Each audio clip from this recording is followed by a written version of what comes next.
মা শারদার বাণী যা আমাদের আজও কঠিন সময় পথ দেখায়। সারদা দেবী ছিলেন শ্রীরামকৃষ্ণের ধর্মপত্নী। তিনি অত্যন্ত সহজ সরল ভাষায় ধর্ম ও দর্শনের কথা বলে গিয়েছিলেন। সকলের প্রতি অপার করুণা ও দয়া ছিল মা শারদার। সবাইকে তিনি নিজের সন্তান রূপে জ্ঞান করতেন। আজ শারদা মায়ের কিছু বাণী জেনে নেব আমরা।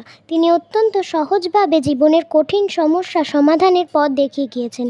সবাইকে সন্তান রূপে দেখার অসাধারণ ক্ষমতা ছিল মা শারদার।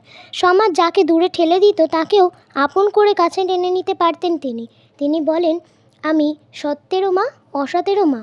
যদি শান্তি চাও কারোর দোষ দেখবে না, দেখবে নিজের দোষ।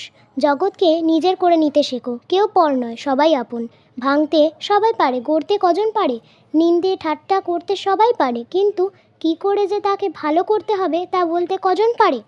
মা শারদা এই কথাটিও বলে গিয়েছিলেন যে 100 জনকে খাওয়াতে হবে না, তবে চোখের সামনে এক ভিক্ষুককে দেখলে তাকে একটু খেতে দিও। নমস্কার।